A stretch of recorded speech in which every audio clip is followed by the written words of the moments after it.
A todos amigos, hermanos, espero que en la bendición del resucitado estemos todos bastante bien y listos para compartir esta lección. Ya vamos avanzando bastante en cuanto a el contenido de las mismas. Espero que haya o esté dando, mejor dicho, el,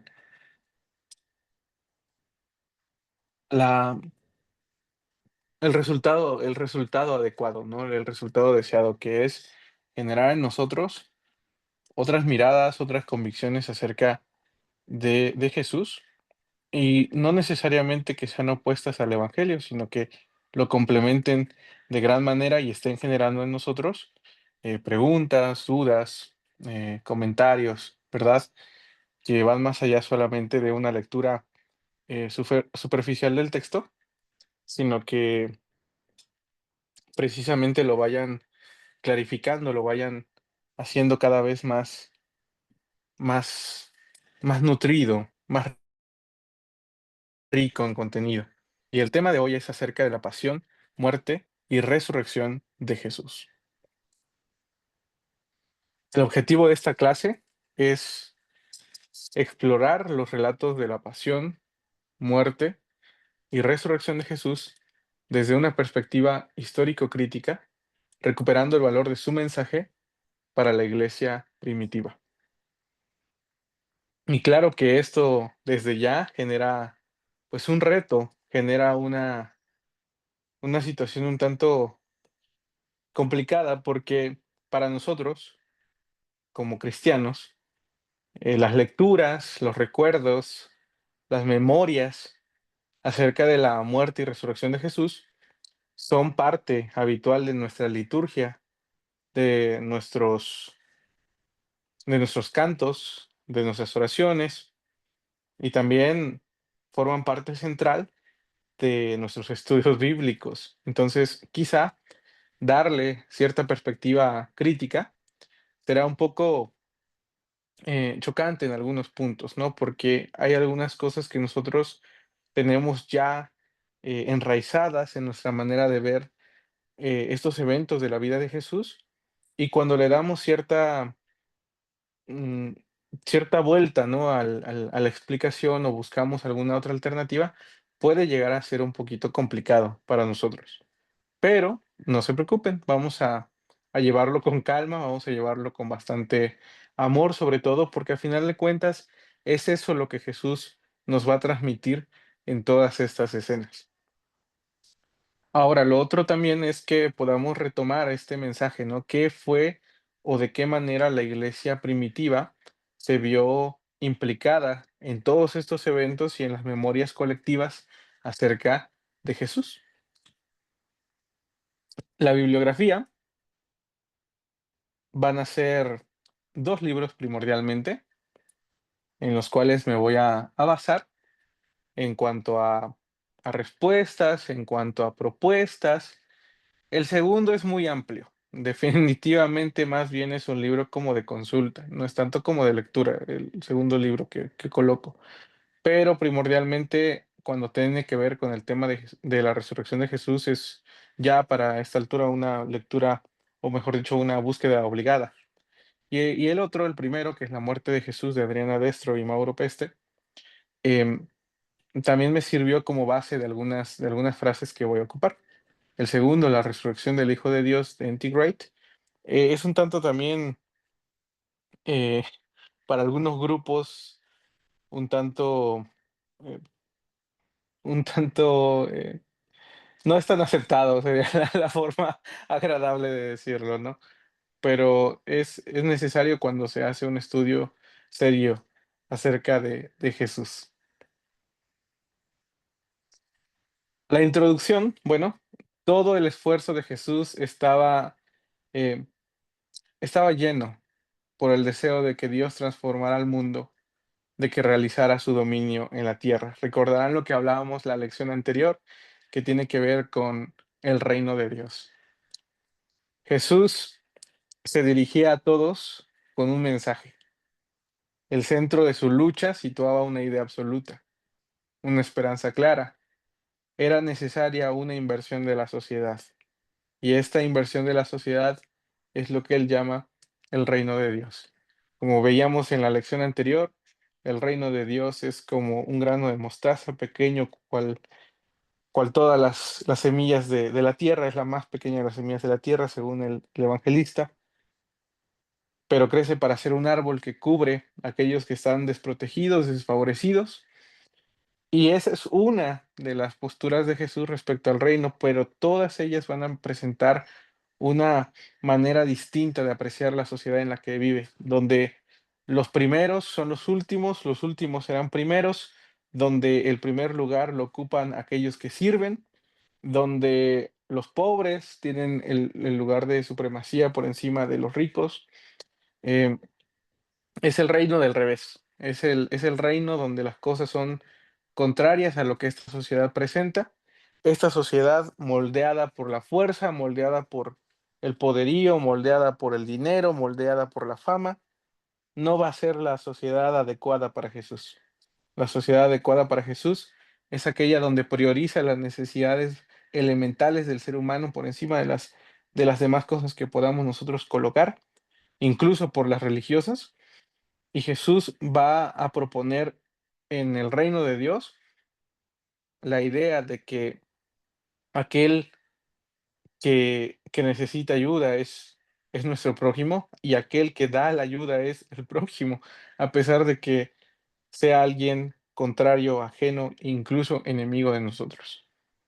El reino de Dios predicado por Jesús es un reino que predica, es un reino que propone, es un reino que afirma que debemos orar por los enemigos, que debemos bendecir a los que nos maldicen, que debemos hacer bien por los que nos ultrajan.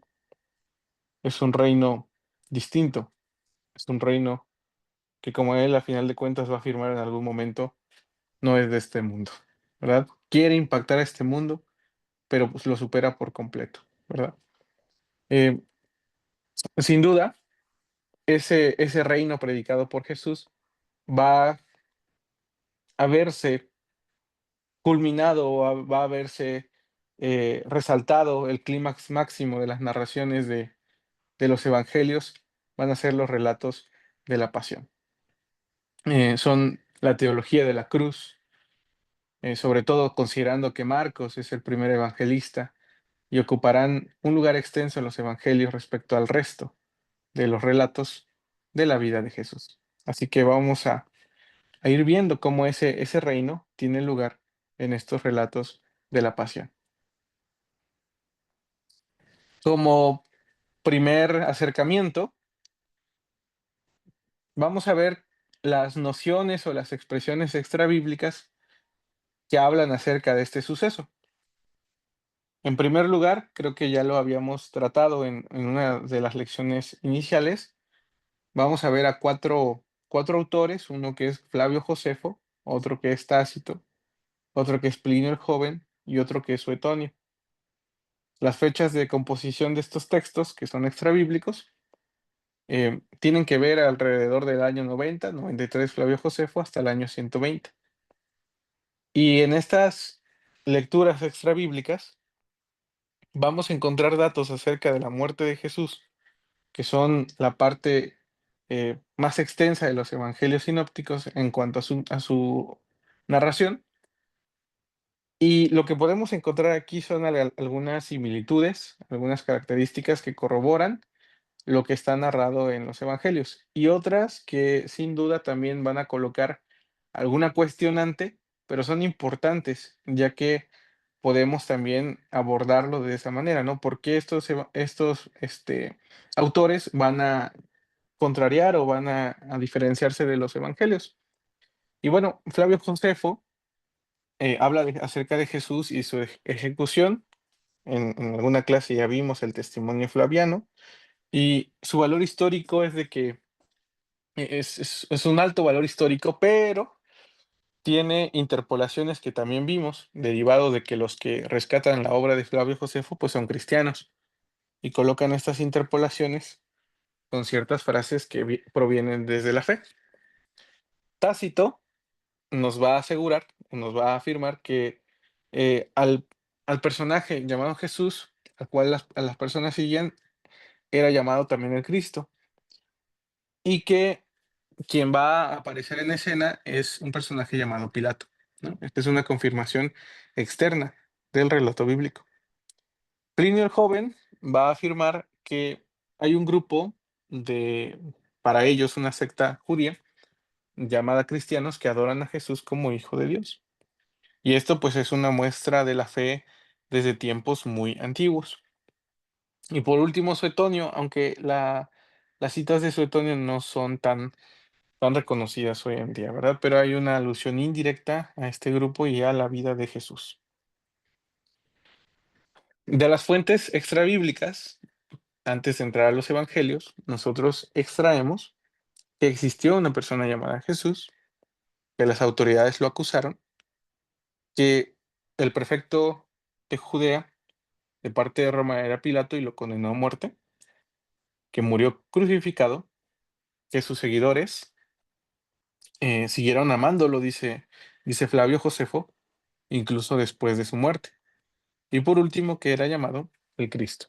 Esto ya también lo habíamos visto, pero quise retomarlo porque es importante siempre que vemos los estudios de los evangelios, también compararlo con la literatura de la época y ver cómo es que este mensaje del Evangelio del Reino de Jesús influyó también en otros autores, pero particularmente notamos que es esta la información que provienen de fuentes extra bíblicas y que hoy son importantes en el estudio acerca del Jesús histórico. Estas son como las bases que tenemos acerca de la información disponible hoy en día acerca de estos eventos que vamos a estudiar.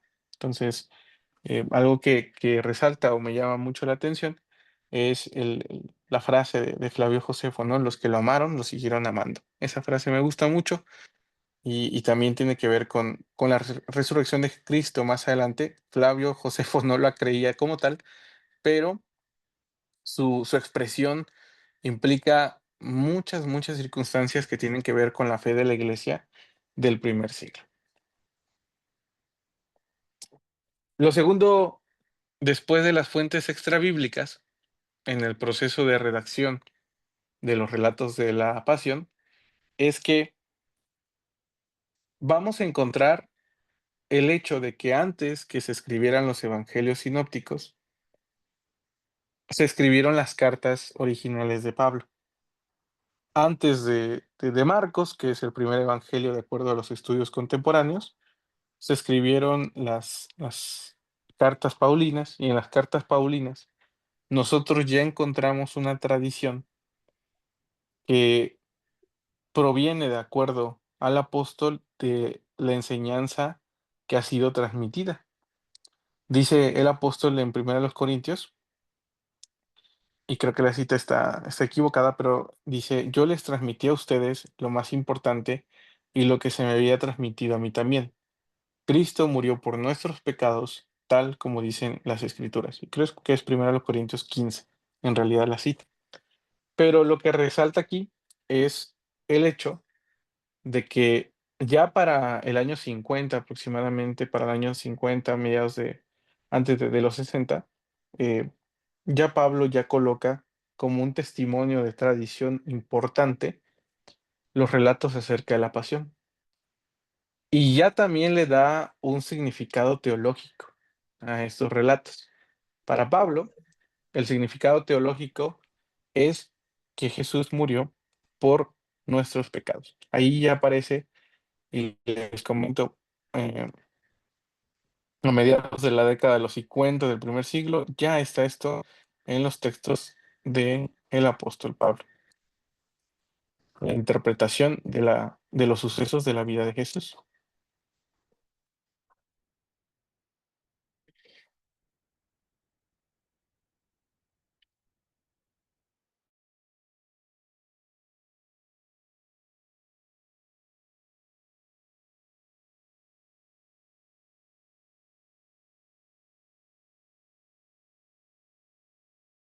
Bien,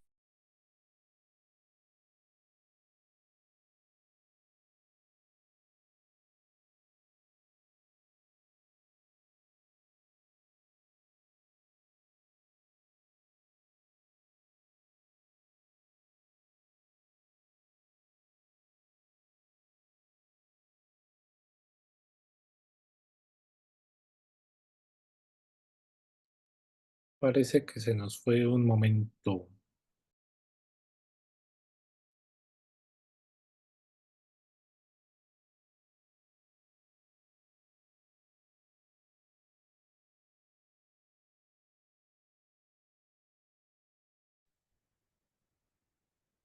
¿Ya me escuchan de vuelta? Listo, amigo, ya regresaste. Genial. Uy,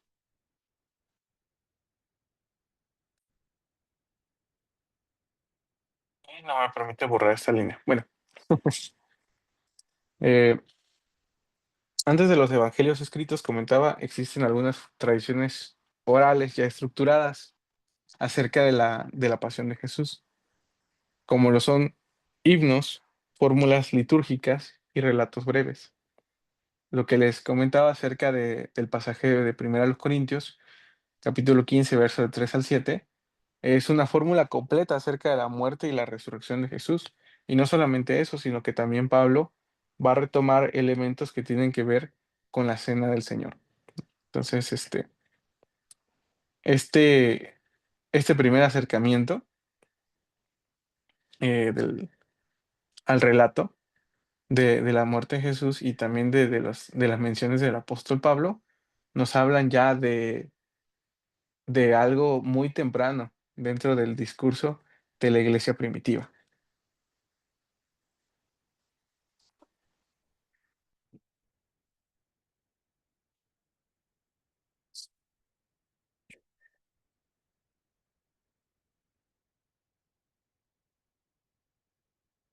Por lo tanto, la tradición de la pasión es la parte más antigua y más sólida acerca de la memoria de Jesús. Así que lo que vemos es que, en primer lugar, las tradiciones dentro de la iglesia primitiva y también dentro de la literatura paulina nos dan testimonio de que muy, muy temprano de la época cristiana se empezaron a formar los relatos acerca de la pasión, muerte y resurrección de Jesús.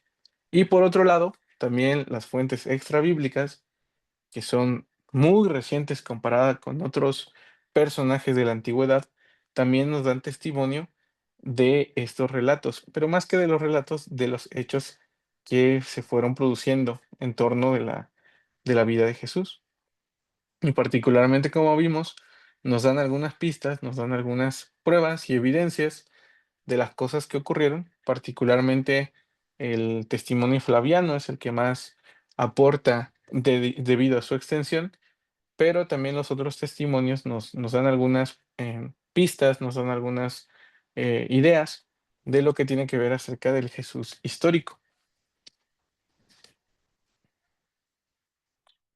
Por lo tanto, también debemos ver, yo les comentaba, va a haber algunas cosas en las que las fuentes extrabíblicas no van a coincidir con las fuentes bíblicas de los evangelios. Y por otro lado, van a haber algunas cosas dentro de los mismos evangelios que no van a coincidir entre sí. Mateo y Lucas en algunas ocasiones van a respetar por completo el material de Marcos, pero en otras van a añadir tradiciones propias y en algunas otras van a aportar alguna información que probablemente de cierta manera va a ser contraria a lo que dice Marcos. Y como vimos, la tradición de Juan va a ser muy diferente y va a tener elementos bastante similares, a pesar de la distancia con la tradición de los otros tres evangelios, pero Juan va a presentar elementos que definitivamente no forman parte del núcleo inicial de las tradiciones de Jesús, al menos desde los sinópticos. Por lo tanto, derivado de esa dificultad, lo que podemos encontrar es que los relatos de pasión, muerte y resurrección de Jesús no deben entenderse como una crónica, ni tampoco debemos intentar de que embonen los cuatro evangelios ni las fuentes extrabíblicas entre sí, sino como una construcción que articula historia, símbolos y fe. Entonces, muchas veces nosotros lo que hacemos es tomar elementos de los cuatro evangelios y querer que simultáneamente ocurran todos los hechos. Pero cuando hacemos eso, empezamos a tener algunas dificultades bastante fuertes, ya que cada evangelista va a presentar alguna información que en algún momento va a tener una diferencia sustancial con lo que ha propuesto otro evangelista. Eh, y van a haber algunos elementos que ahorita vamos a mencionar algunos de ellos, que van a ser omitidos o que van a ser modificados precisamente porque hay una intención de parte de cada autor. Entonces, no podemos tomar los 4 evangelios y como si fuera un platillo, o como si fuera, alguna receta, meter todo en una licuadora e intentar hacer una mezcla. Eso no se puede hacer, eso no tiene valor. Lo que debemos hacer es tomar cada documento, cada evangelio y compararlo, contrastarlo con los demás, como un documento aparte. Y así podemos encontrar mayor información, mayor, este, mayores datos que nos pueden acercar un poco más a Jesús y también a los propios evangelios, ¿no? Como veíamos en otros ejemplos, ¿por qué Marcos cuenta de alguna manera ciertas cosas? Bueno, porque su comunidad se expresa de esta manera y para ellos es más fácil entender a Dios y a Jesús de esta forma, ¿no? Porque Lucas va a presentar ciertas tradiciones acerca de estos eventos finales de la vida de Jesús. Bueno, porque su comunidad y sus tradiciones van a rescatar aspectos particulares de estos eventos y ellos lo quieren rescatar de esta forma porque quieren transmitir también un mensaje, ¿no?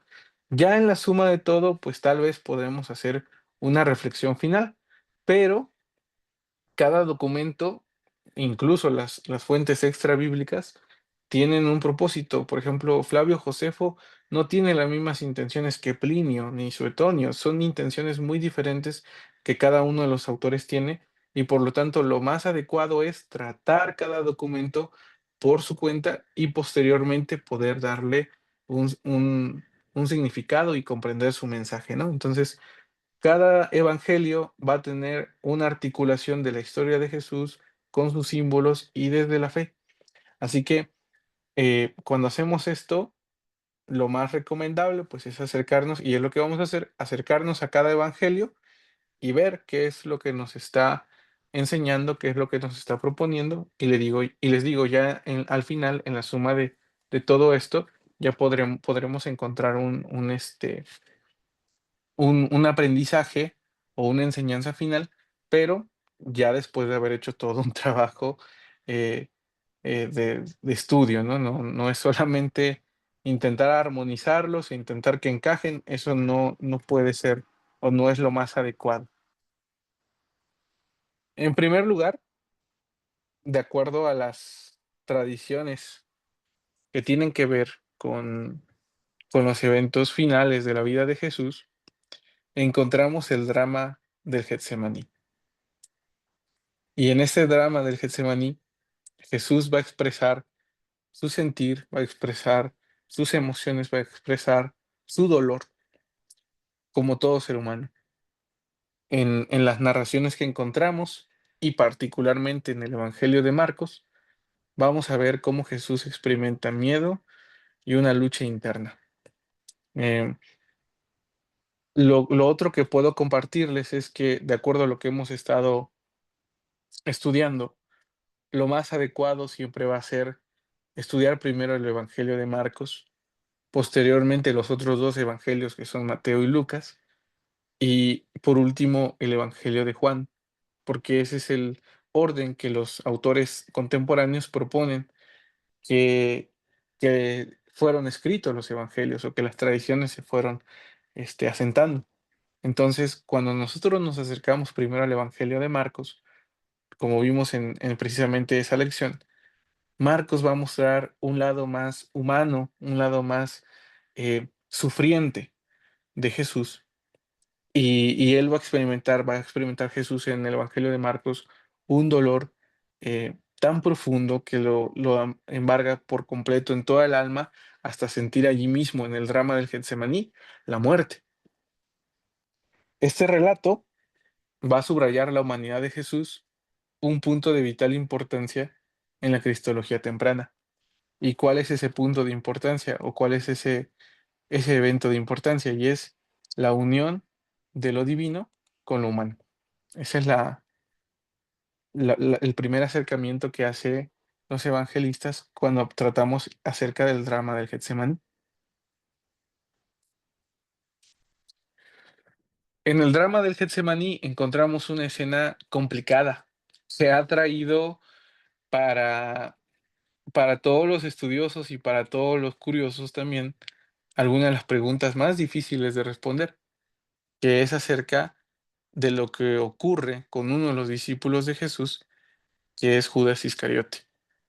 En el Getsemaní, ustedes recordarán que Jesús estaba orando con sus discípulos y más cerca de él tres de ellos, cuando de pronto la turba viene y delante de ellos pues se encuentra uno de sus discípulos, que como dice Marcos 14 del 10 al 11, dice entonces Judas Iscariote, uno de los 12, fue a los principales sacerdotes para entregarles a Jesús. Ellos se alegraron al oírlo y prometieron darle dinero. Judas busca una oportunidad para entregarlo. Eso es lo que ocurre detrás de lo que está pasando en cuanto a Jesús. Sin Jesús saberlo, y Jesús eh, está con sus discípulos, Judas Iscariote se acerca a los principales sacerdotes.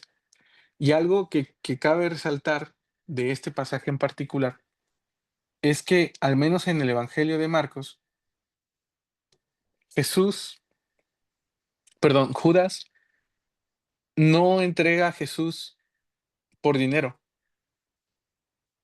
En el Evangelio de Marcos, son los sumos sacerdotes quienes le prometen entregarle algo de dinero, pero Judas se acerca a ellos voluntariamente, y Judas es quien busca la oportunidad para entregarlo. Aquí hay una diferencia sustancial respecto a los otros evangelistas. En este pasaje se describe que Judas se acerca a los principales sacerdotes. No se menciona una motivación profunda o una razón ideológica detrás de la traición, más allá de una decisión arbitraria.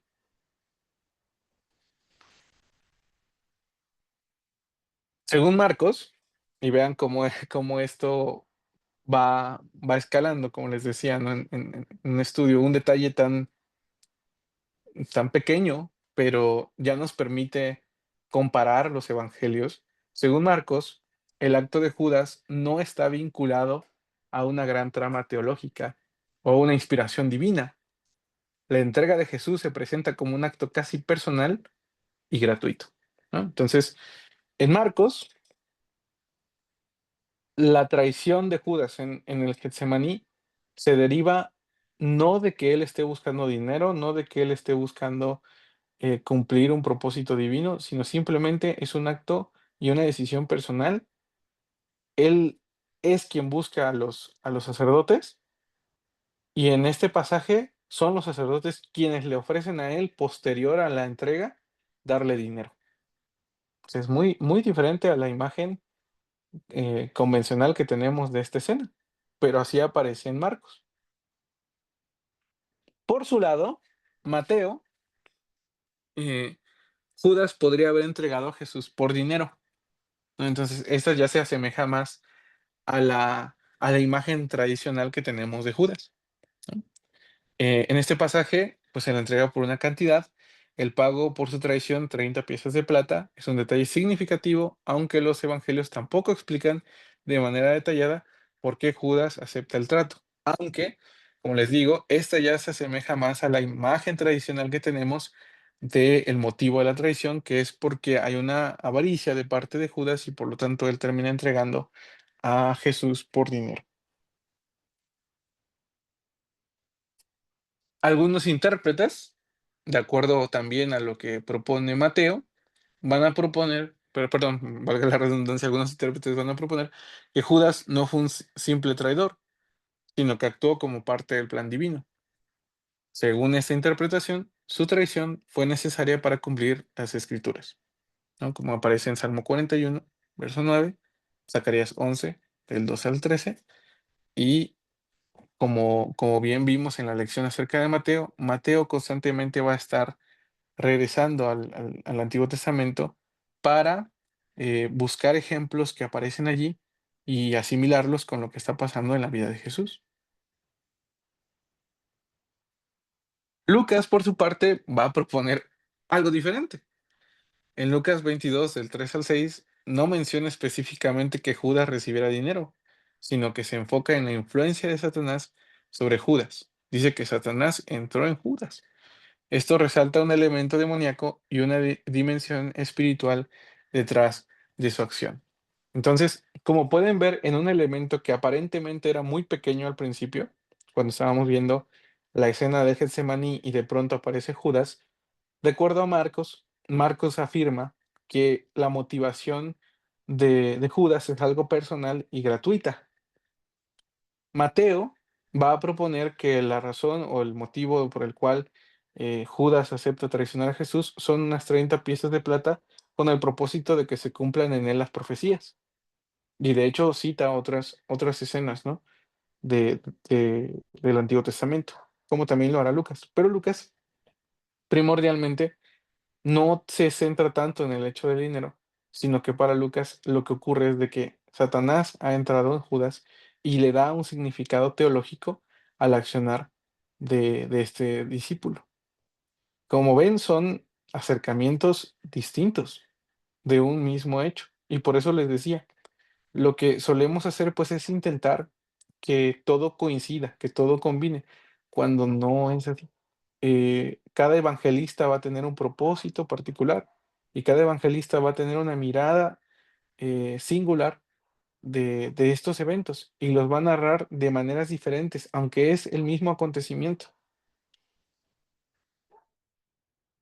Y una propuesta, por ejemplo, ya además de lo que hemos estado viendo, algunos estudiosos proponen que Judas no era simplemente un traidor por dinero, sino que puede haber tenido expectativas mesiánicas frustradas. Es decir, que cuando Judas vio que Jesús entra a Jerusalén y es ovacionado como rey y la gente grita Hosana, bendito el que viene, el hijo de David, ¿verdad?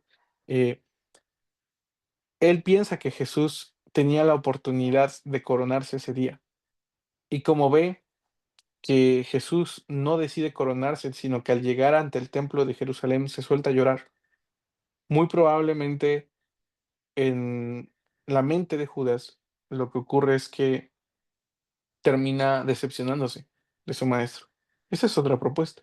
Como les digo, ya esa es una ya interpretación del texto, pero tiene mucho sentido de acuerdo a lo que está ocurriendo, ¿no? Algunos sugieren que Judas estaba buscando forzar a Jesús a tomar una postura más activa y que confrontara al imperio romano. Entonces, como les digo, eh, este ya es una interpretación y una propuesta, ¿verdad?, que se ha hecho, y no son las únicas. Este tema, tan solo, tan solo este tema ha generado muchísima literatura. Hay evangelios apócrifos del segundo siglo, del tercer siglo, del cuarto siglo, que intentan explicar por qué Judas tomó esta decisión. Y si se dan cuenta, tan solo en los evangelios sinópticos aparecen tres propuestas diferentes. Y algunas más, como yo menciono una, respecto a lo que se hace en algunos estudios, pero como les digo, la literatura es abarcante, ¿no? Entonces, esto es solamente un ejemplo de una de las formas en que podemos ver que el material es extremadamente rico.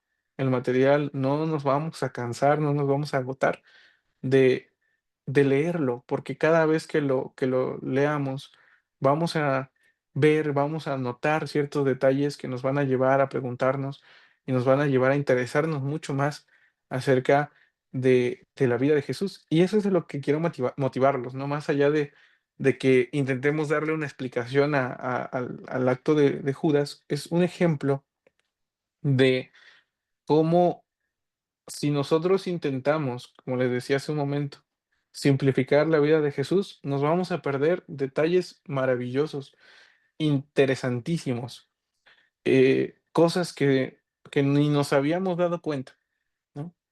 Entonces, simplificar el texto en lugar de hacer más fácil las cosas, para mí hace que sea más pobre.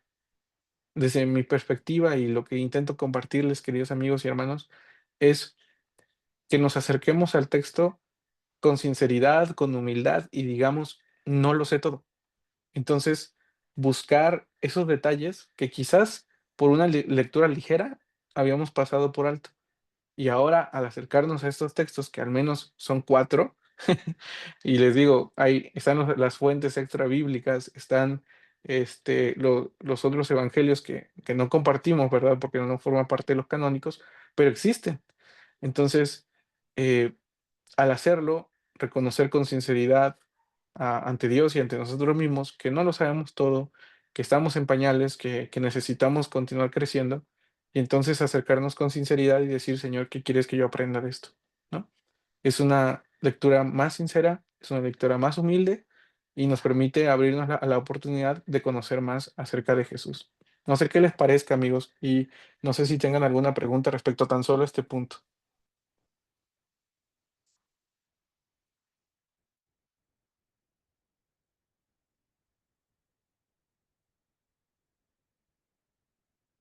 No sé si el ejemplo quedó claro o nos confundió más.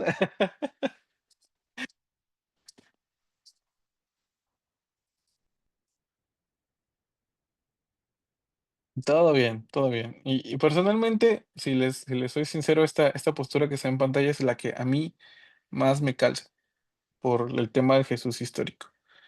Pero, como les digo, las otras posturas y las posiciones de cada evangelista también primordialmente lo que tiene que ver con los evangelios, nos van a dar una visión más amplia también de este tema, ¿no? Les digo, esa es solamente una postura mía, ¿no? Y por eso quise compartirlo. Muy bien. No sé si alguien, no sé, amigo, si me puedes ayudar a borrar esa flecha. Yo no puedo. Está esa flecha naranja ahí atravesada.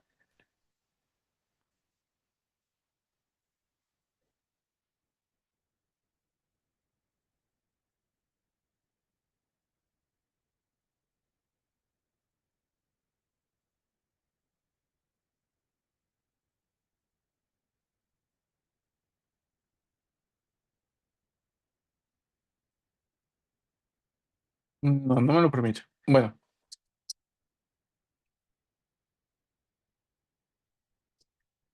pero sí me gustaría quitarlo. Vamos a ver si puedo. No, no me deja.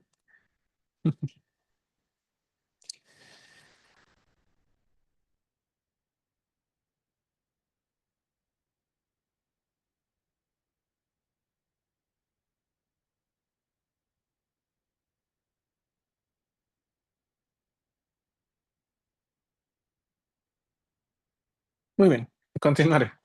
La muerte de Jesús en los evangelios sinópticos.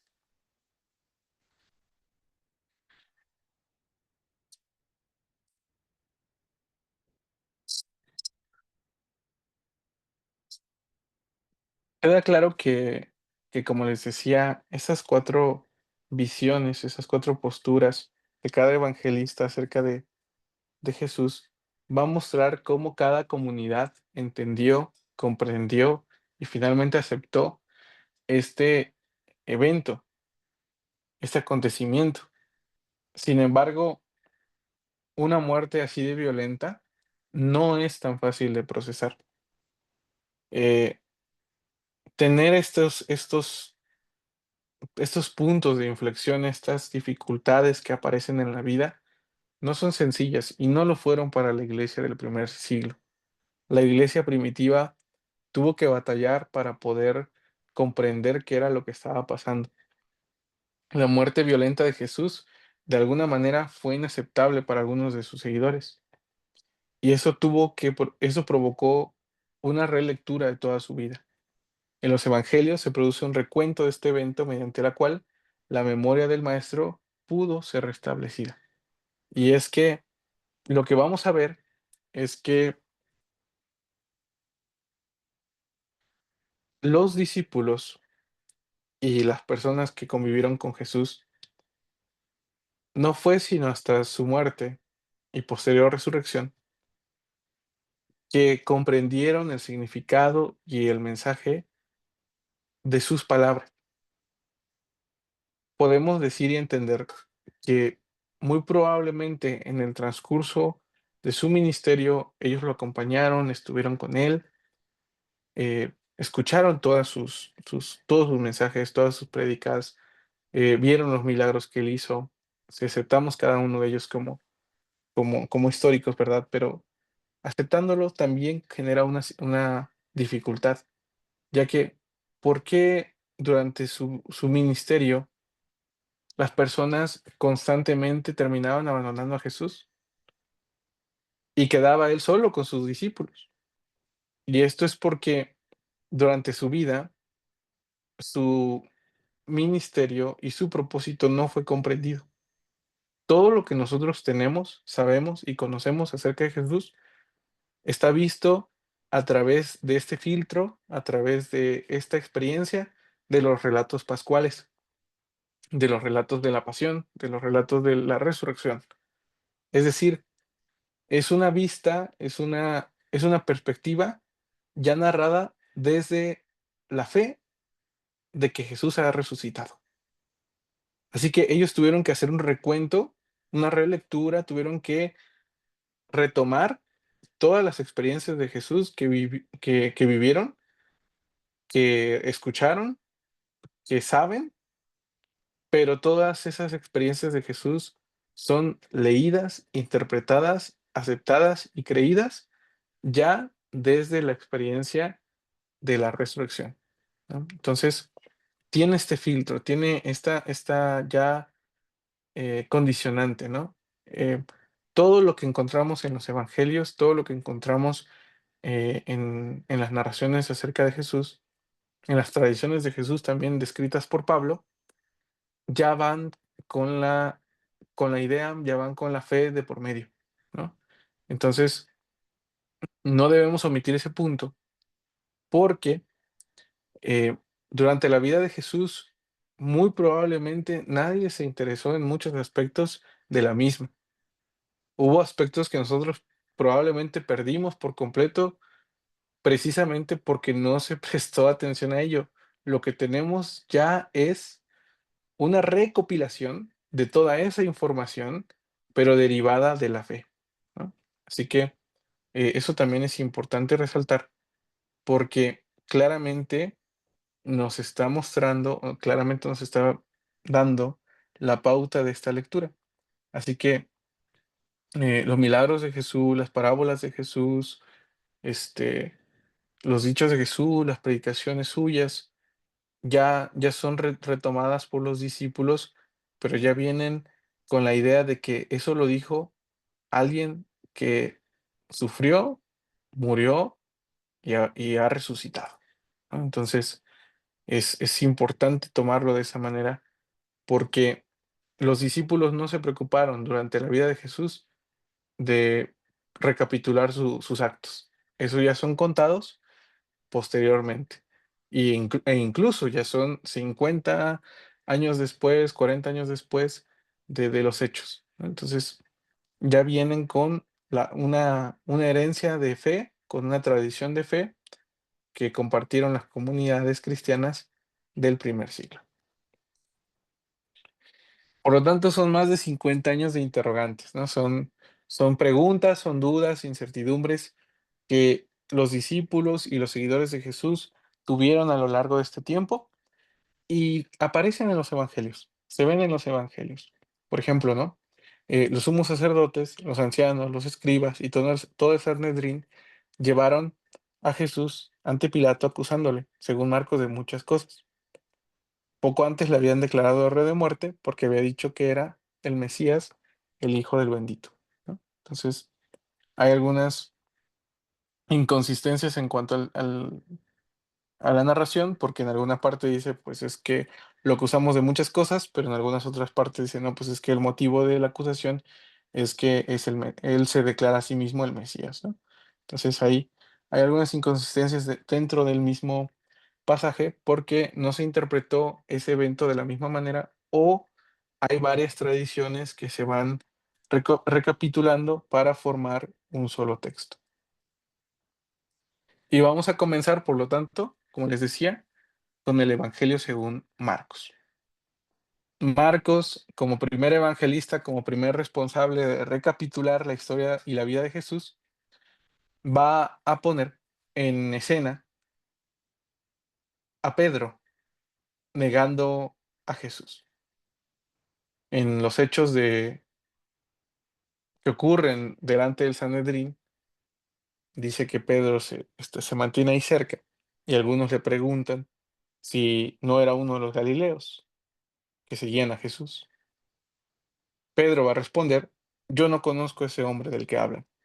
¿Verdad? Marcos 14 del 70 al 71. Esa imagen va a contrastar con la afirmación, ¿verdad?, del centurión romano, que al ver todo lo que ha vivido Jesús o todo lo que ha sufrido Jesús en la cruz y al verlo morir, va a declarar verdaderamente ese hombre era el Hijo de Dios. Y ustedes recordarán que en el Evangelio de Marcos vimos que Pedro, en el capítulo 8, va a confesar que Jesús es el Mesías, pero él no va a reconocer a Jesús como Hijo de Dios, sino posterior a su resurrección. Y va a ser el centurión romano un gentil, alguien cercano a la comunidad a la cual escribe Marcos, que va a responder o que va a afirmar que Jesús es el Hijo de Dios. Y ahí la importancia de comprender la comunidad, de comprender el contexto, de comprender la historia de estos recuerdos de Jesús. Para Marcos, la identidad de Jesús como Hijo de Dios no puede reconocerse hasta después de su muerte. Es habiendo ocurrido todo lo que sucedió en la cruz, hasta entonces, el centurión romano reconoce que es el Hijo de Dios. El modo en que Jesús muere es lo que provoca el reconocimiento por parte del centurión. Dice el capítulo 15, versículo 39, habiendo visto que él había muerto así, en griego autos, que es expiado, recuerda la manera descrita 2 versículos más arriba. Jesús, dando un fuerte grito, expiró. Entonces, es la manera, el modo en que Jesús muere, el motivo por el cual el centurión romano reconoce que es el Hijo de Dios. Y la manera en que él muere es dando un fuerte grito.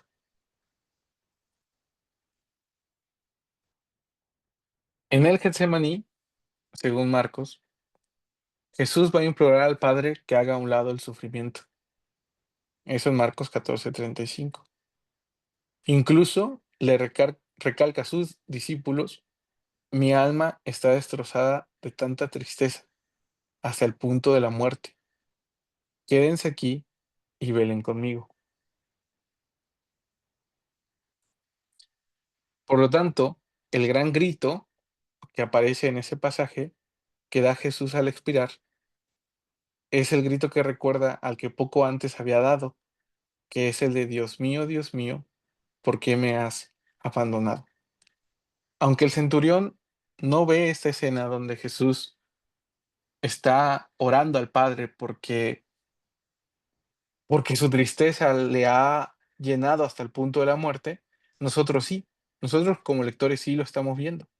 Y vemos que Jesús desde el momento de la oración del Getsemaní está cargando con el sufrimiento. Y ese sufrimiento hasta el punto de la muerte lo lleva a él a gritar de una manera tan profunda, tan fuerte acerca del abandono que ha experimentado acerca de Dios. Entonces, ¿qué es lo que el centurión ve? ¿Qué es lo que lo hace a él, de acuerdo a esto, eh, aceptar que Jesús es el Hijo de Dios? Bueno, antes de que Jesús expire, no se produce ninguna intervención divina. Solo es después de morir cuando el velo del templo se rasga de arriba abajo, como el cielo se ha rasgado tras el bautismo de Jesús. En los dos casos, La rasgadura provoca la revelación de su identidad. Cuando Jesús es bautizado, de acuerdo a Marcos, el cielo se rasga en dos y se oye la voz del Padre que dice, este es mi Hijo amado. Y ahora, cuando Jesús muere, algo más se rasga y es el velo del templo. Por lo tanto, lo que era conocido solo por los sacerdotes, es decir, desde afuera de la humanidad, a partir de ahora es conocido y es accesible para todo hombre. ¿Qué quiero decir con Marcos? Marcos, como les decía, tiene un plan. Cuando vimos la clase de Marcos, vimos que Marcos no deja nada a la deriva en este caso. Él tiene todo fríamente calculado para que nosotros como lectores vayamos siguiendo esas pistas. Como les decía, el centurión no ve esas escenas, pero nosotros como lectores sí. Nosotros como lectores vemos cómo Jesús al principio de su ministerio es bautizado y cuando es bautizado los cielos se rasgan en dos y se oye una voz que dice, este es mi Hijo amado. Vemos cómo Pedro confiesa a Jesús como el Mesías, pero lo va a negar y va a decir, yo no conozco quién es este hombre. En el Getsemaní, Jesús va a experimentar un sufrimiento y ese sufrimiento se va a prolongar hasta lo más profundo, hasta sentir el abandono de su Padre. Y hay un aparente silencio. Sin embargo, en el momento en que él muere, la naturaleza y el velo del templo revelan su identidad, porque aquello que era desconocido para los hombres ahora es accesible para todos.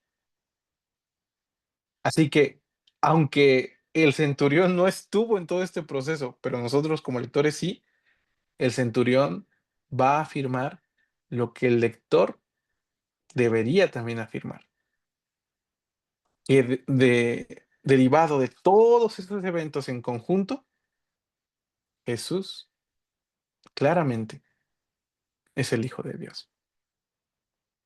Así que el centurión va a representar la voz ahora de los lectores, de la comunidad que está recibiendo este evangelio. Esta interpretación tiene a su vez dos elementos. Remite a una escena anterior. Durante la pasión, durante el juicio de Jesús, el sumo sacerdote se había rasgado las vestiduras, como una señal de que Jesús era un blasfemo. Esta tradición se remite a una costumbre judía. La razón por la cual el sumo sacerdote se rasga las vestiduras es porque piensa que Jesús ha blasfemado. Esa es una de las costumbres judías. Pero la otra costumbre es que las vestiduras se rasgan como una señal de, de gran dolor. Ante el aparente silencio, el padre muestra una indignación y un profundo dolor por su amado. Él no está a favor del sufrimiento. Y esta es una de las lecturas más profundas que podemos obtener de Marcos. Marcos va a describir con mayor calidad de detalle el sufrimiento de Jesús, una y otra vez. Va a mostrar cómo sus discípulos lo abandonan, va a mostrar cómo eh, él tiene el alma rota, va a mostrar todos esos elementos que van a ser tan complicados de entender, porque pareciera que Dios quiere el sufrimiento de Jesús, pero en esta ruptura del velo del templo, el significado está en que el Padre no, no quiere el sufrimiento de su Hijo. Y es que no es a través del sufrimiento por el cual Dios va a redimir a la humanidad. Es a través del amor de Jesús. Es a través de su entrega. Es a través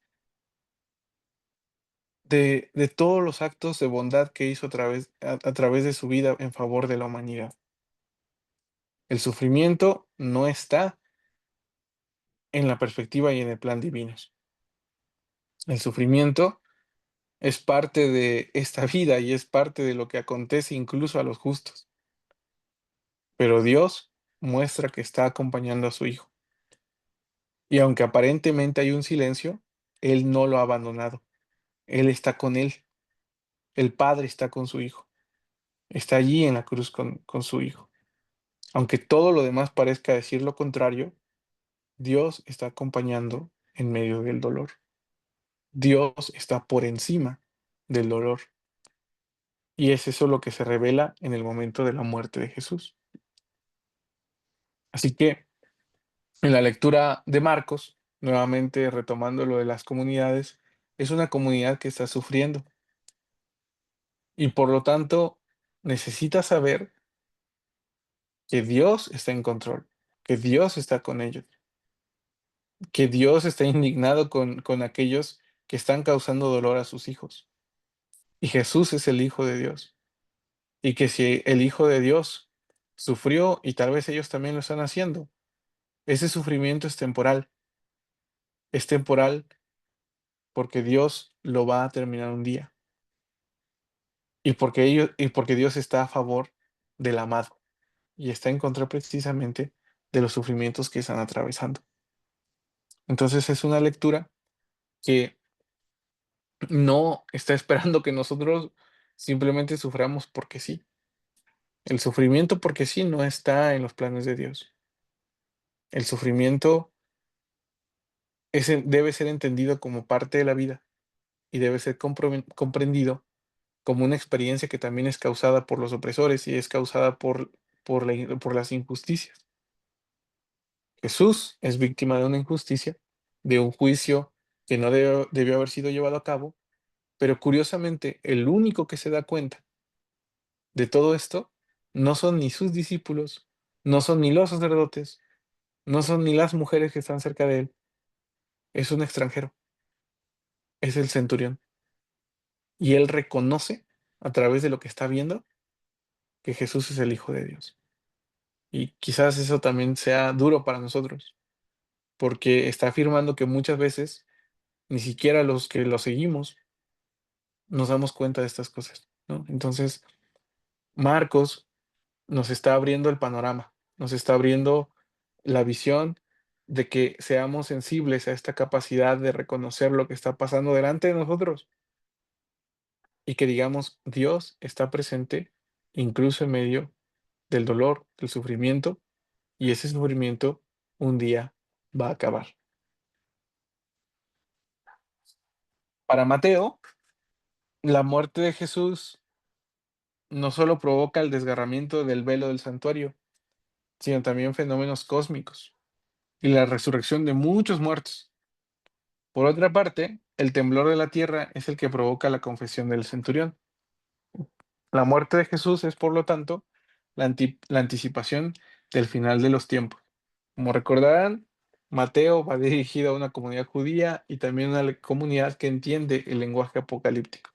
Y en el lenguaje apocalíptico, todas estas señales representan que el fin está ya a las puertas. Ya estamos en los momentos finales, de acuerdo a Mateo, y por lo tanto había que hacer caso de que esta escena de la muerte de Jesús corresponde precisamente al inicio del fin de los tiempos. Entonces hay que reconocer esto como una señal de que el reino ya está aquí. De hecho, muchos proponen de que Jesús toma la cena con sus discípulos y afirma que no la tomará hasta que venga el reino, precisamente porque él esperaba que inmediatamente el reino viniera y que él la iba a tomar muy pronto con ellos. Entonces, es una cena más bien como conmemoración de que el reino ha venido. Esa es la propuesta de Mateo. Más que cualquier otro, y según su costumbre, este evangelio se va a apoyar del Antiguo Testamento para representar la pasión de Jesús como el cumplimiento de las Escrituras. Y constantemente va a decir, ¿no? Como está escrito, como dice tal profeta, y Mateo va a tener esa mirada. De ahí que la brutalidad de los hechos se encuentre atenuada, pues Mateo indica entonces su sentido. Como les decía, Marcos va a representar más sufriente, va a representar más dolor la, las escenas de la muerte de Jesús.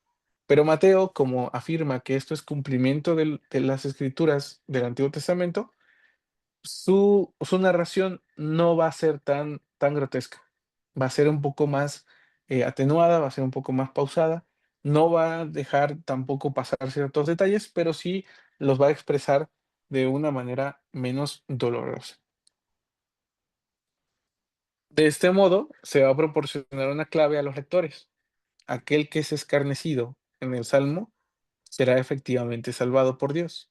Esto en Salmo 22, versos del 23 al 32, lo que permite vislumbrar que Dios no abandonará a aquel que es su Hijo. Entonces, en Marcos lo que vemos es que Dios no abandona a Jesús precisamente porque es la manera en la cual revela que es su Hijo, el estar ahí con Él desde el principio de su ministerio hasta el final, ¿no? Y Él va a mostrar señales de que Jesús es el Hijo de Dios, señales que solamente un centurión es capaz de ver.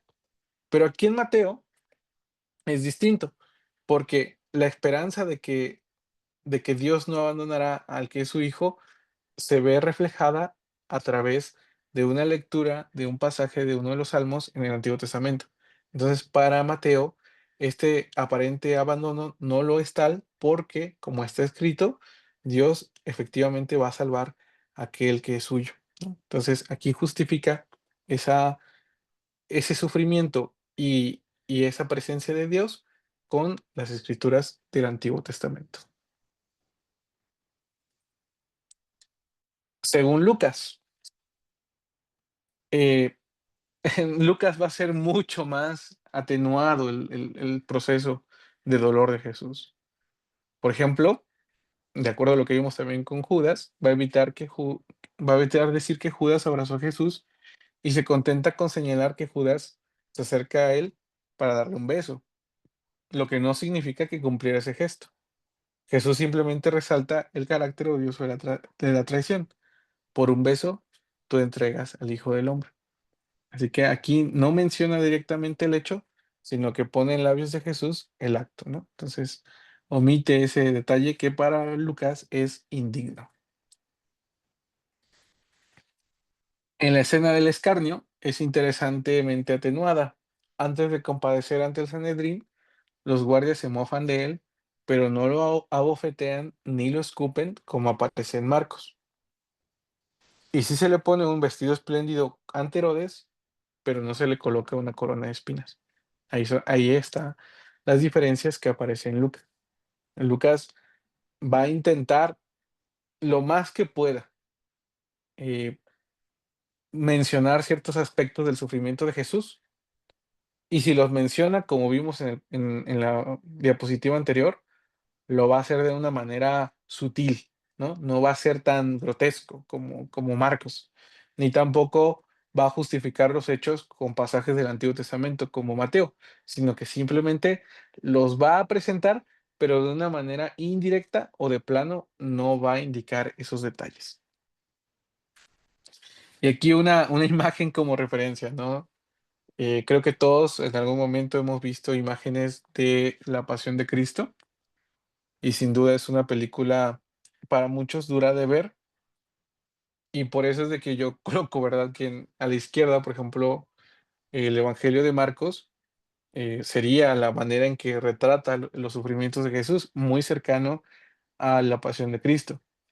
Y a la derecha, Mateo y Lucas van a pulir esos detalles de Marcos y van a mostrar una escena más limpia, ¿verdad? Más, vean como los detalles, ¿no? Por ejemplo, aunque es una escena de una película, pero yo lo quise colocar de manera ilustrativa, porque, por ejemplo, en las escenas de la Pasión de Cristo, vean las cadenas, vean el tono del manto, vean la sangre en el rostro de Jesús, es dura, es bastante explícita.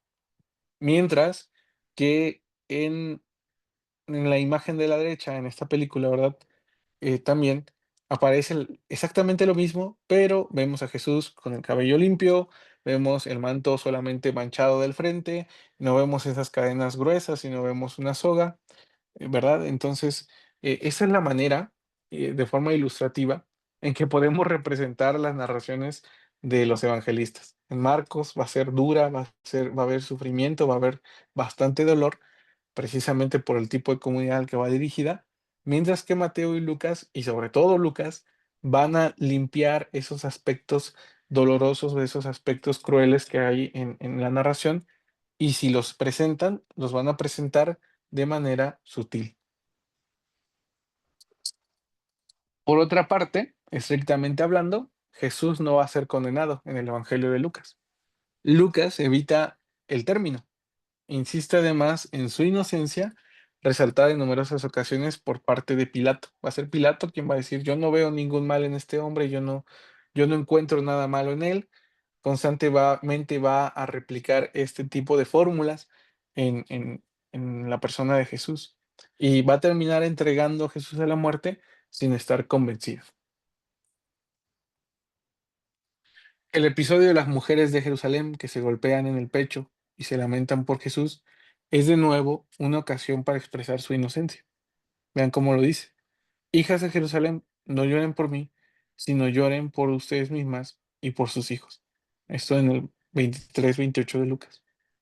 El justo castigado invita a las que lloran a la conversión. Entonces, nuevamente, este, este evangelio va a evocar, va a replicar el hecho de que Jesús es inocente. Otra escena que solamente va a aparecer en el Evangelio de Lucas es la de el buen ladrón. En los otros dos evangelios, en Mateo y Marcos, dice que los dos estuvieron burlándose de Jesús durante todo el proceso de la crucifixión. Eso no lo puede permitir Lucas. Lucas no le gustó, no le pareció esa escena, y la va a modificar ligeramente. En este pasaje, lo que vamos a encontrar, en lugar de que los dos estén burlando constantemente, es de que de pronto, así sin decir agua va, eh, uno de los dos ladrones, que es conocido como el buen ladrón, y que en la tradición católica y posterior a la tradición de primitiva, se le va incluso a atribuir nombres, ¿no? Como Dimas y Gesmo. El buen ladrón proclama la inocencia de Jesús. Él no ha hecho nada malo. Después se dirige a Jesús con una oración: acuérdate de mí cuando vengas en tu reino. Esto solamente aparece en Lucas. No va a aparecer en los otros dos sinópticos, precisamente porque les comentaba. ¿Cuál es la intención de Lucas? Para Lucas es importante recalcar que Jesús es inocente. Entonces, el propósito de este evangelio va a ser, cada escena que pueda, va a recalcar, va a retomar esta idea. Están maltratando, están haciendo sufrir a alguien que no lo merece. ¿Y con qué propósito? Bueno, una de las propuestas es que la iglesia a la cual, o la comunidad a la cual va dirigido el Evangelio de Lucas, tiene que entender que esa parte de los sufrimientos por los cuales ellos también pueden atravesar, eh, no es derivado por algo que hayan hecho, sino que es por la fidelidad que ellos pueden expresar al maestro. Si ellos son fieles al maestro, también van a experimentar esos sufrimientos, pero deben recordar de que no es porque hayan cometido algo, sino porque también hay un acto de inocencia, hay un acto de justicia. Entonces, lo que se está cometiendo en Jesús es una injusticia, y nosotros tenemos que estar de parte del que está sufriendo, y tenemos que traer esa justicia al mundo, ¿no? Esa es la lectura que propone Lucas. Lucas constantemente va a estar, como vimos también en su evangelio, Lucas constantemente va a estar del lado del oprimido, constantemente va a estar del lado del que sufre, del pobre, va a estar de parte del excluido. Entonces, claramente va a mostrar a Jesús como un acto de injusticia, ¿no? Lo que está pasando con Jesús es parte de la injusticia de este mundo. Entonces, nuevamente, otra vez, son tres lecturas diferentes de un mismo acto, ¿no? Dios no ha abandonado a Jesús. En el Evangelio de Marcos es porque quiere revelar su verdadera identidad y Dios está por encima de este sufrimiento.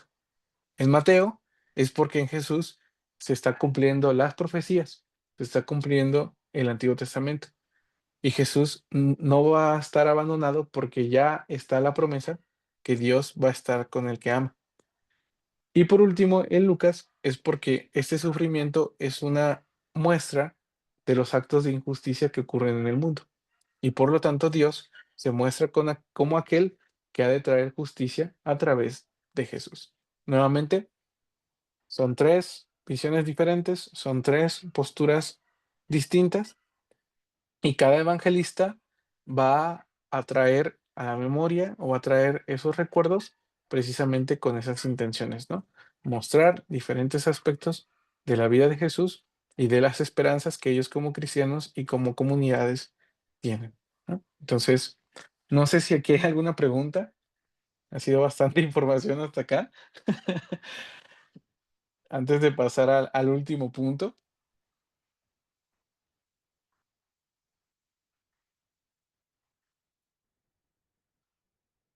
¿Qué tal, Pamela? Adelante. Hola, sí, me llamó mucho la atención eso que dijiste antes de terminar el Evangelio de Marcos. Creo que dijiste que Dios no quería que Jesús sufriera o que tal vez no era necesario tanto sufrimiento, sino por el amor que Jesús compartió y vivió aquí en la tierra sería suficiente. Pero creo que en esa parte, pues, creo que sí era necesario que Cristo padeciera, porque justamente Pablo en el libro de Hechos, él argumenta ahí a los judíos y a los gentiles.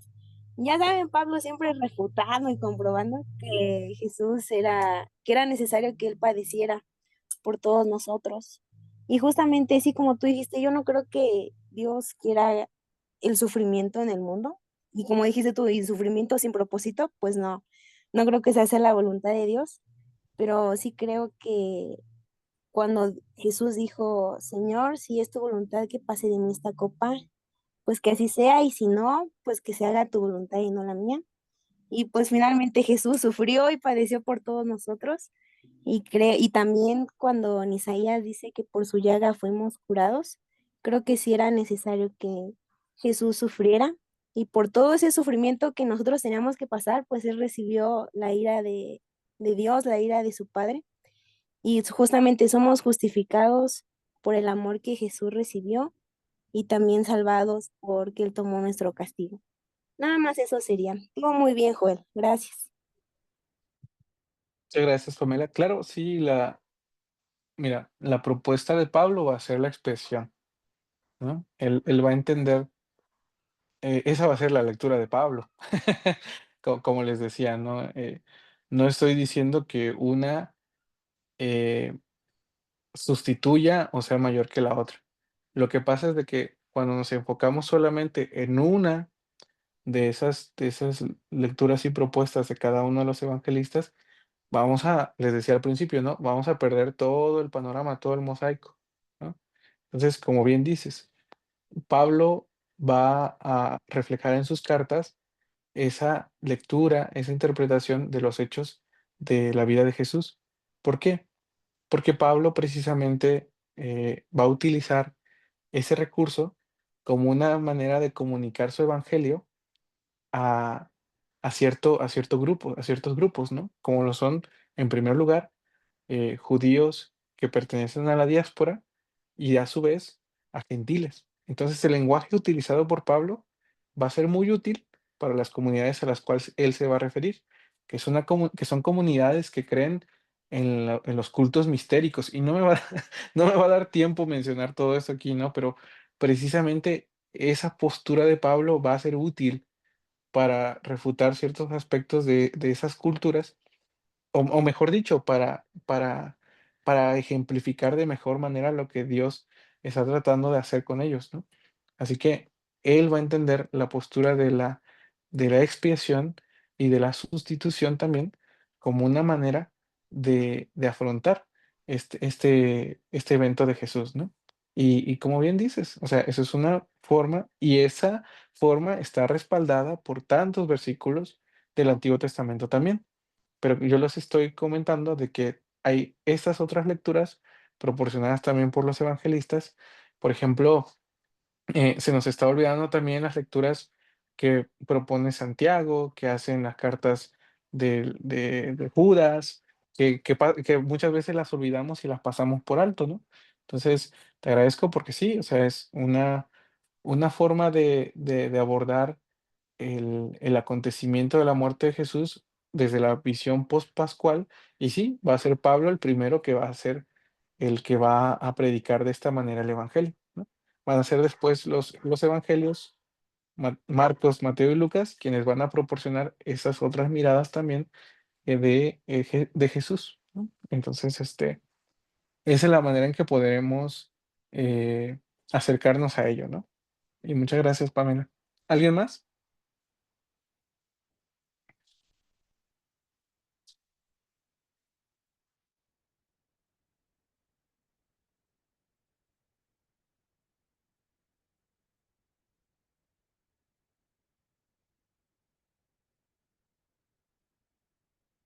Y no, pues continuamos con la última parte. A ver si nos da tiempo. Sí nos da tiempo. Y es la tumba vacía, las experiencias con el resucitado. Las dos cosas que se deben considerar como históricamente seguras, y esto no lo digo yo, lo dice N.T. Wright, pero al final de cuentas también es lo que tenemos de la fe, ¿verdad? Cuando estamos hablando de la primera Pascua, son que la tumba estaba vacía y que hubo encuentros con el Jesús resucitado. ¿Y por qué hago esa aclaración? Porque pues muchas veces esto podría ser solamente como un aspecto de la fe, ¿verdad? Una afirmación de la fe, pero hay varias propuestas que nos hacen y nos invitan a pensar esto también desde los estudios críticos modernos, y eso es algo valioso.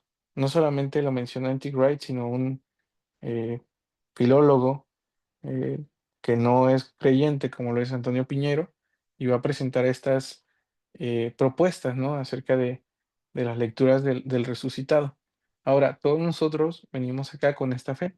Yo no pretendo cambiarla siquiera, solamente al contrario, estoy confirmando o afirmando también esta, estas dos ideas que se formularon al momento después de la muerte de Jesús. Uno, que la tumba estaba vacía, y dos, que hubo encuentros con el resucitado. Ni la tumba vacía por sí sola, ni las apariciones por sí solas pudieron generar la creencia cristiana primitiva. La tumba vacía sola sería un enigma y una estrategia, ¿no? Perdón, y una tragedia, de hecho, porque mucho se propone, e incluso aparece en los evangelios, que alguien hubo robado el cuerpo de Jesús, ¿no? Esa fue una de las propuestas que se hicieron, que se dijeron por mucho tiempo, ¿no? Les digo, incluso fuera del ámbito de los evangelios, también aparece ahí reflejado en muchos textos. Las ocasiones en que se vio a un Jesús aparentemente vivo se habrían clasificado, tomadas aisladamente, como visiones o alucinaciones, cosas ambas que eran muy bien conocidas en el mundo antiguo. Es decir, estos eventos de las apariciones forman parte de la cultura de su tiempo. Es decir, no bien pudieron haber sido refutadas. Sin embargo, esas experiencias paleocristianas, es decir, originales, se concibieron y formularon dentro del judaísmo del Segundo Templo, y tienen sentido como una mutación desde dentro de una posición bien conocida en el abanico de creencias judías.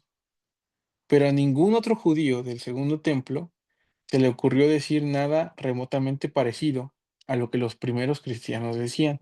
Es decir, esta estas expresiones que encontramos respecto a la resurrección de Jesús son auténticas, son sin precedente dentro del tiempo en el cual se desarrollaron. Es lo que intenta mencionar aquí el autor. Les digo, esta es una cita de N.T. Wright.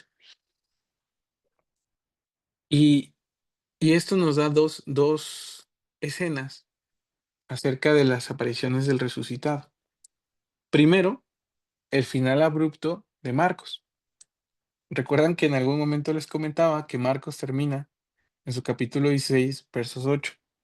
Y la comparación de papiros más antiguos nos hace ver que los versículos posteriores no están en los papiros más antiguos, ¿no? No están en esa lista, ya aparecen en los papiros más recientes. ¿Y cómo termina el final abrupto de Marcos? Marcos va a afirmar que las mujeres van a encontrar el sepulcro vacío y que se les manda a ellas a decirle a los discípulos que los encuentra en Galilea. Y allá en Galilea ellos verían al resucitado. Sin embargo, pues menciona que las mujeres iban con mucho miedo y ahí termina el Evangelio. Como les decía, es un final abrupto y también es un final abierto, ¿no? Donde la postura del evangelista es decirle a la audiencia, a sus lectores, si nosotros también seríamos capaces de aceptar lo que las mujeres dan testimonio. Y el primer testimonio es una tumba vacía. Es un hecho, de acuerdo a este autor, que algo ocurrió, que no puede haber como una creencia en la resurrección si no hubiera habido una tumba vacía. Y el hecho de la tumba vacía se ve reflejado en cada uno de los evangelistas. Es una prueba de la tradición múltiple. Claro que cada uno de ellos va a proporcionar diferentes perspectivas también de este evento, cada uno va a nutrir la experiencia de la resurrección, pero hay un hecho, la tumba estaba vacía. Ese es el hecho que presenta el final abrupto de Marcos. Y el otro evento, que son las apariciones del resucitado, lo podemos ver en el pasaje del camino de Maús. En el pasaje del camino de Maús, nosotros encontramos a, a dos seguidores de Jesús. Allí hay una propuesta interesante que históricamente pues se ha pensado que son dos discípulos, ¿no? Uno es Cleofas y el otro era otro varón. Sin embargo, una propuesta que a mí me llama mucho la atención y que me gusta bastante es que era un hombre y una mujer, porque sería Cleofas, y de acuerdo a los evangelios, la esposa de Cleofas también era discípulo de Jesús. Entonces sería Cleofas y su mujer, las que caminaban rumbo a Maús y encontraron a Jesús en este camino. Y no fue sino hasta que vieron que él partió el pan, que se dieron cuenta que era él. Entonces, eh, como decía en el último párrafo que leí, las apariciones tendrían una explicación lógica siempre y cuando eh, nosotros pues no admitiéramos el hecho de que había una tumba vacía y además de que aunque eso ocurría o eso también está registrado en otros eventos de la época, ninguna de las personas de su tiempo se hubiera atrevido a afirmar que era un resucitado. Las personas tenían algunos sueños, tenían algunos momentos donde incluso por el dolor de la pérdida de un ser querido, soñaban o afirmaban que se habían sentado a cenar, a comer con él, o estas cosas. Sin embargo, a pesar de que eso aparece, era un evento aislado, ¿no? Era un evento que solamente ocurría en algún momento derivado del dolor de las personas.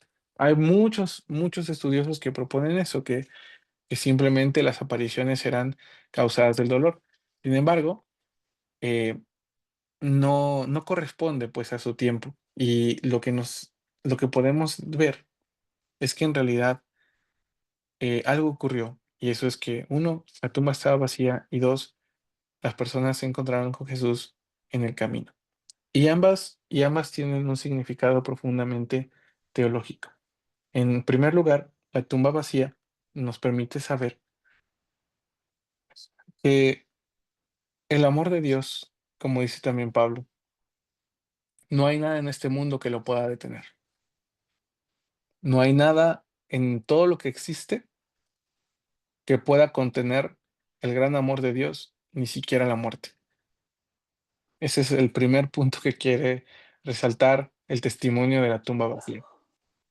Y en segundo lugar, la aparición del resucitado, a veces haciéndolo a orillas del mar de Galilea, a veces haciéndolo en medio de una reunión discreta de los discípulos, pero sobre todo, haciéndolo en el camino, como en esta apreciación de la historia del camino de Maús. Muchas veces nosotros andamos por la vida caminando sin saber que Jesús va con nosotros.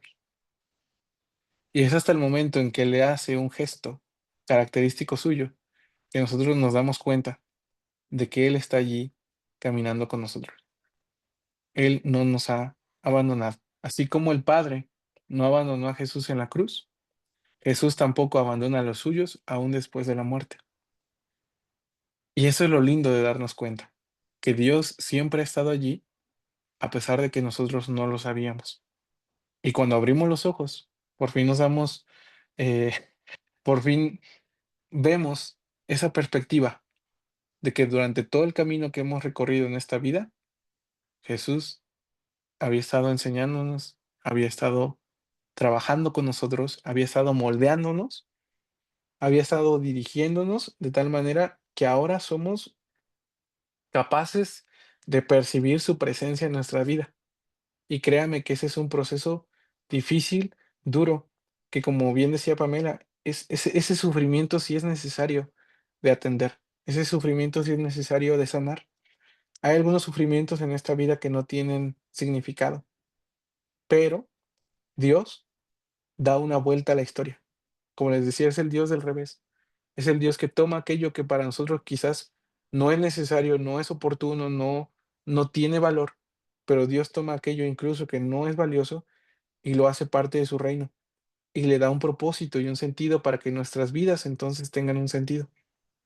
Y así como estos dos peregrinos, y yo les digo, a mí me gusta pensar que en realidad era, era Cleofas y su esposa, porque da un sentido también familiar a esta parte, pero así como lo hizo con Cleofas y si es su esposa, pero también en compañía de sus discípulos que estaban atormentados y estaban encerrados, así como también en compañía de sus otros discípulos que estaban esperándolo en Galilea. Jesús se va a aparecer y ellos en algún momento van a ser capaces de reconocerlo, porque se van a dar cuenta que todo ese tiempo Dios los estuvo moldeando, preparándolos para que llegara ese momento en el cual ellos se darían cuenta que la tumba no lo pudo detener. Y en una conclusión, la vida de Jesús es la mayor prueba del gran amor que Dios expresó para la humanidad. Es un amor invencible que supera la muerte. Un amor que ni la muerte ni nada en este mundo es capaz de contener. Es tanto ese amor que seguimos viendo hasta hoy esa tumba vacía. Y podemos dar la vuelta y podemos voltear nuestros ojos y mirar hacia atrás y nos daremos cuenta de dos cosas. Una, que la tumba está vacía y dos, que durante todo el camino Jesús estuvo acompañándonos a nuestro lado. Muy bien, pues esa es la clase del día de hoy, chicos. Espero que haya sido de bendición para todos nosotros y si hay alguna pregunta, alguna duda, lo pueden hacer en lo que prendo aquí mi lámpara.